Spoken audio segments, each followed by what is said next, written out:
به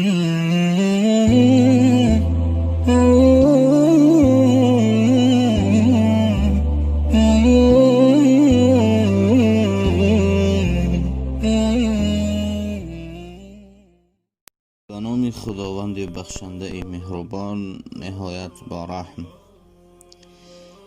زمان حضرت موسی علیه السلام در بنی اسرائیل مرد بود که مدت 40 سال به گناه خود تور بود. سال خشکی آمد و مدت دراز باران نبارید. گرسنگی و قحطی آغاز شد.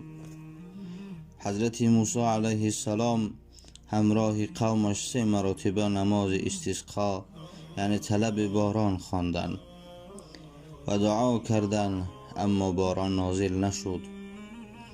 حضرت موسی علیه السلام از الله پرسان شد که چرا باران نمی بارد و الله در جواب پیامبر خدا گفت باران به شما نازل نمی شود، زیرا در بین شما مردی هست که مدت 40 سال از گناه کنده نشده است و از کثافتی او شما از باران محروم شده اید. حضرت موسی علیه السلام قومش را دعوت کرد و گفت ای قوم بنی اسرائیل، الله بر من خبر داد که بین شما مردی بوده است و مدت 40 سال گناه صادر می کرده است. از کثافتی گناه های او ما و شما نیز از باران محروم شده ایم. آن مرد باید خود حاضر از بینمان خارج شود، وگرنه همه امان هلاک می شویم. مرد گناهکار فهمید که موسی علیه السلام او را در نظر دارد و به الله مناجات کرد. توبه کردن را شروع کرد. راز و نیاز گفتن را به الله خویش شروع کرد. چی گفت؟ پروردگارا، اگر من حالا بیرون شوم شرمنده می شوم، اگر بیرون نشوم از گرسنگی و تشنگی هلاک می شویم. پروردگارا، نزد تو توبه می کنم و طلب آمرزش می کنم. پروردگارا، مرا ببخش و مرا شرمنده نکن. میگه در این لحظه بود که باران آغاز شد و خرسندی مردم حد و کنار نداشت. موسی علیه السلام میگه در تعجب افتاد و گفت پروردگارا، مرد گناهکار بیرون نشد ولی باران آغاز شد. الله گفت آن بنده من توبه کرد، من توبه اش را قبول کردم.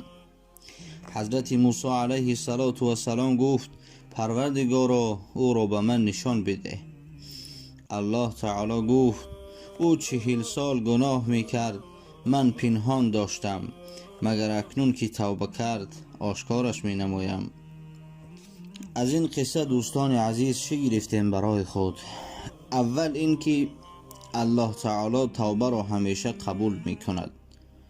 برای همین همیشه توبه و استغفار نمودن پیشه بنده مؤمن باید باشد.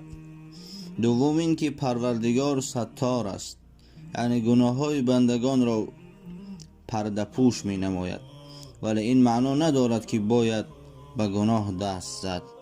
هر گناهی صادر شده جواب هم دارد دوستان عزیزم. سومین که گناه و معصیت شخص گناهکار نه تنها به خودش بلکه به اطرافیان نیز ضرر می رساند. چهارم این که گناه و معصیت سبب تنگ شدن رزق می گردد. بله دوستان عزیزم، در اینجا رسیدیم به پایان قصه.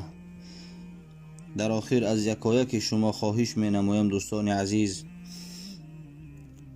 در حق همدیگر دعا بکنید که پروردگار را این بیماری که امروز به سر تمامی روی جهان آمده است، پروردگار را از سر ما مسلمانان و تمام روی دنیا برطرفش بساز.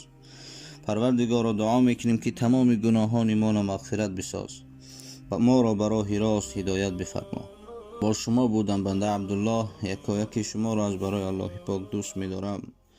خدایا رو مددگارم.